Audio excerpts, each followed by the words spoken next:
Bonjour et bienvenue à cette vidéo consacrée au Feng Shui des anciens maîtres, le Feng Shui dont les empereurs chinois ont bénéficié durant des siècles. Par exemple, en 1279, Maître Wang, le fondateur de l'école des étoiles volantes, a prédit la chute de la dynastie Song en raison de la configuration de la tombe de l'empereur.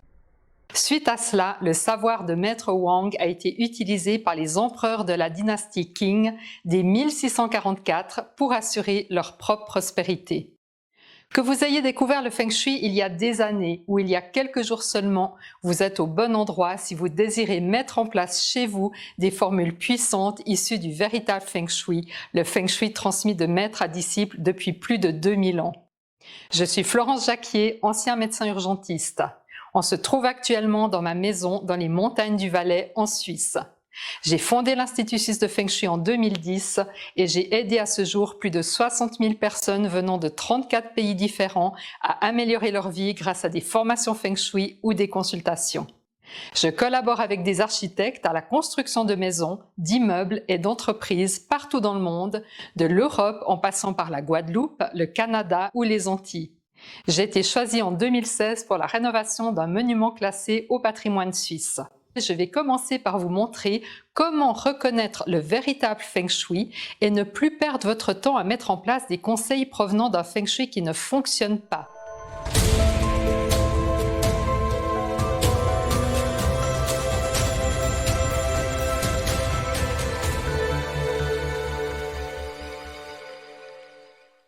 Je n'ai pas toujours connu le Feng Shui des empereurs.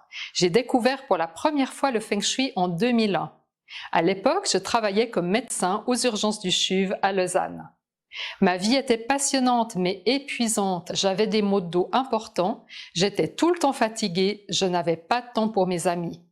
Je louais un appartement parce que je n'avais pas les moyens d'en acheter un, ou encore mieux d'acheter une maison avec un jardin pour me ressourcer, ce qui était mon rêve. C'est en cherchant des solutions pour améliorer ma vie de manière générale que j'ai découvert le Feng Shui. Je vivais à Lausanne et j'avais une grande bibliothèque municipale à 200 mètres de chez moi. Le premier livre que j'ai lu a été un livre de Liliane Tu, que j'ai toujours et que voici. Elle a d'ailleurs été comme moi l'une des élèves de grand maître Yap Cheng Hai, qui lui-même a formé Joey Yap et Liliane Tu. Il a également fondé la première école de Feng Shui traditionnelle. J'ai dévoré les dizaines de livres sur le Feng Shui que comptait cette bibliothèque et j'ai mis en place tout ce que j'apprenais au fur et à mesure de mes lectures.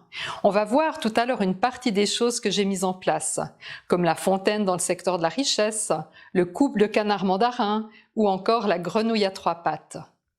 J'étais vraiment pleine d'espoir que ma vie s'améliore. J'ai donc patiemment attendu plus de 3 ans. Heureusement que je suis de nature persévérante, car si je n'avais pas décidé de faire des recherches plus approfondies et que je ne m'étais pas formée à la Yap Cheng Hai Academy en 2006, je me serais simplement dit que le Feng Shui ne fonctionne pas, ou du moins ne fonctionne pas pour moi. Alors qu'une fois le Feng Shui des anciens maîtres appris et mis en place, ma vie a totalement changé.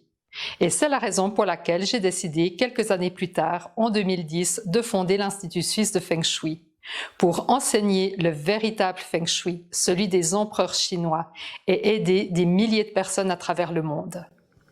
L'objectif de cette leçon est donc de vous montrer comment reconnaître le véritable Feng Shui par opposition au Feng Shui qui ne fonctionne pas et qui est pourtant celui qui est le plus souvent enseigné, que ce soit sur Internet ou dans les livres.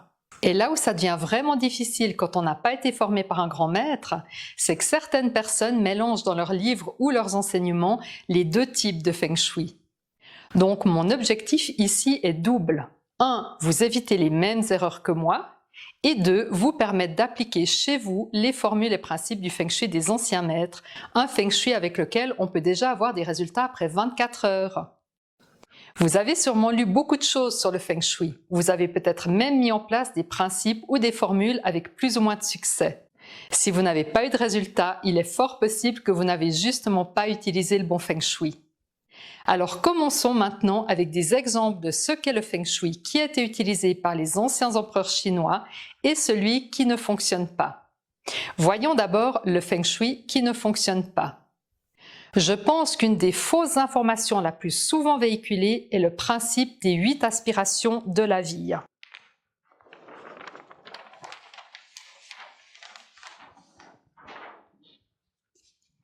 Alors attention, ce feng shui ne fonctionne pas.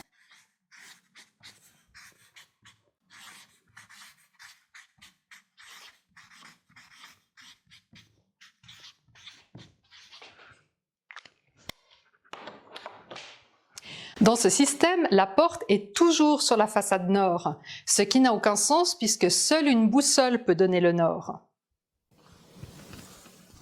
Ça signifierait que toutes les maisons du monde ont leur porte dirigée vers le nord. Donc au nord, vous avez la carrière, au nord-est l'éducation, à l'est la famille, au sud-est la richesse, au sud la renommée, au sud-ouest l'amour, à l'ouest les enfants et au nord-ouest les mentors.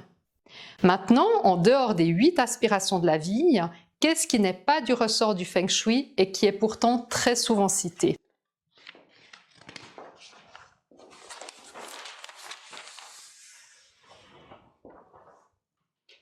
La grenouille à 3 pattes. Selon certains auteurs, cette grenouille attire la fortune. On peut même lire parfois qu'il faut diriger sa tête vers l'extérieur du logement le matin afin qu'elle capte les énergies de la richesse et la retourner vers l'intérieur le soir pour que sa récolte entre dans le logement. La représentation d'un animal céleste. Vous voyez ici une tortue en verre qui est censée remplacer la tortue noire. La tortue noire est l'un des 4 animaux célestes protecteurs. Certains auteurs recommandent de placer un symbole de l'animal du côté du logement où l'animal manque. Donc ici, dans mon ancien logement de Lausanne, il me manquait une colline à l'arrière de l'immeuble. Donc j'avais mis cette tortue pour la remplacer. Encore une fois, ce feng shui ne fonctionne pas. Les carpes. Vous avez peut-être lu qu'avoir des carpes dans un bassin attire également la richesse. Or, ce ne sont pas les poissons qui attirent la richesse, mais l'eau.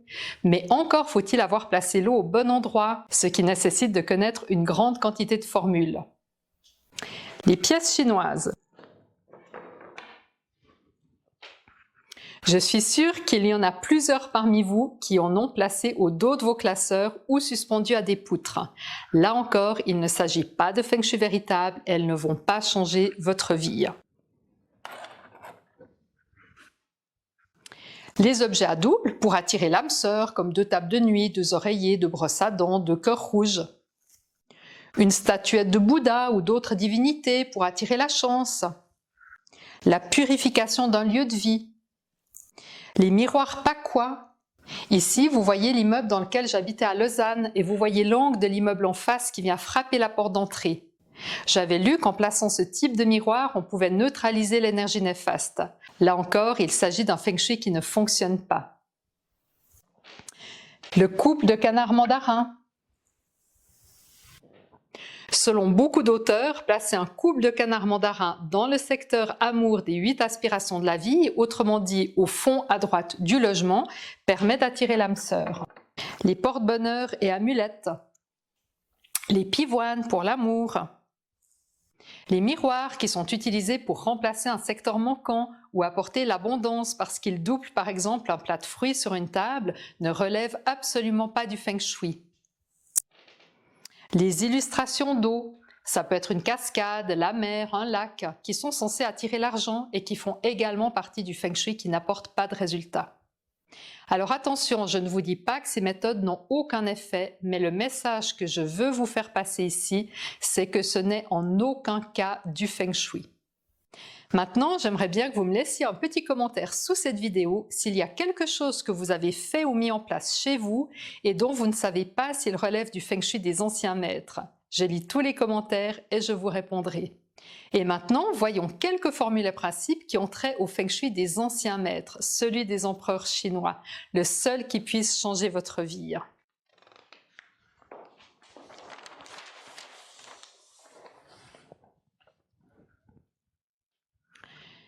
Le fauteuil de l'empereur, le tigre boileau, les 8 routes de la destruction, pousser le chariot, la marquise qui saigne, la punition de la terre, le bassin d'accumulation, la fleur de péché, la porte du château, les 5 fantômes apportent le trésor, les lignes de vide, le portail de la discorde, dragon qui se baigne,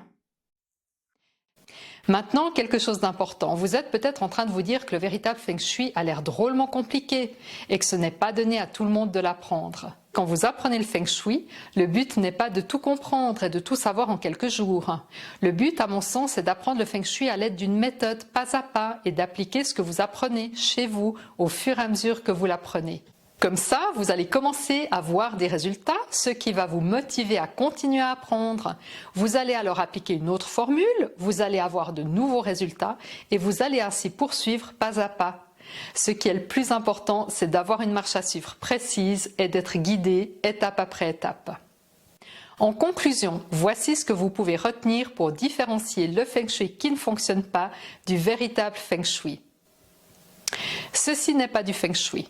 Il n'y a pas de boussole, la personne ne va pas utiliser de boussole pour placer les différentes énergies dans le logement. La porte est toujours sur la façade nord.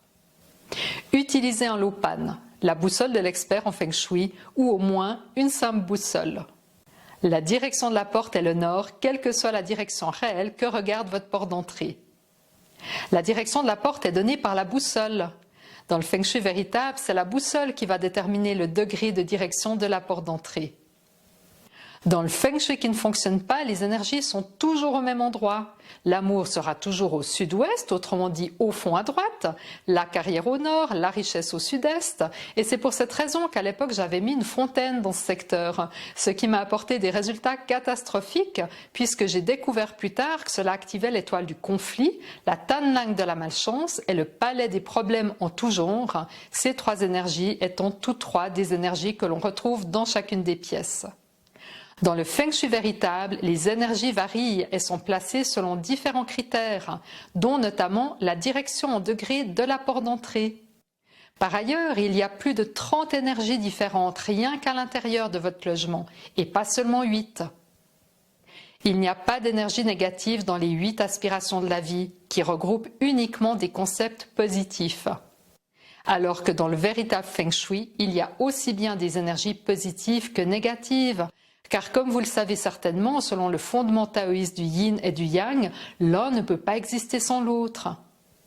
Quant aux objets symboliques, dès que vous avez un objet qui représente le but recherché, comme le couple de canard mandarin pour l'amour ou les pièces chinoises pour la richesse, ce n'est pas du véritable Feng Shui.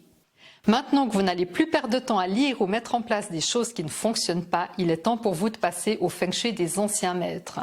Cette leçon est vraiment importante car l'enseignement donné peut à lui seul faire une grande différence dans votre vie. Mais maintenant, j'aimerais bien savoir ce que cela signifie pour vous de pouvoir désormais différencier le Feng Shui qui ne fonctionne pas du véritable Feng Shui. Est-ce que ça vous donne aussi de l'espoir, comme ça a été le cas pour moi à l'époque, quand j'ai réalisé que je n'avais pas mis en place le bon Feng Shui et que c'est pour ça que je n'avais pas de résultat? Est-ce que ça vous permet de reprendre confiance dans le Feng Shui, comme ça a été le cas pour Stéphanie qui nous a écrit? Je suis ravie de cette vidéo qui m'a permis de faire le tri avec toutes les approches bidons du Feng Shui que l'on peut trouver. Merci Florence pour ton approche très didactique et pratique du Feng Shui. Bien à toi Stéphanie Ray. Merci de me laisser un petit commentaire sous la vidéo. Ça m'intéresse de connaître votre expérience. Et bien sûr, si vous avez aimé cette vidéo et que vous l'avez trouvée utile, j'aimerais que vous la partagiez avec vos amis. À très bientôt.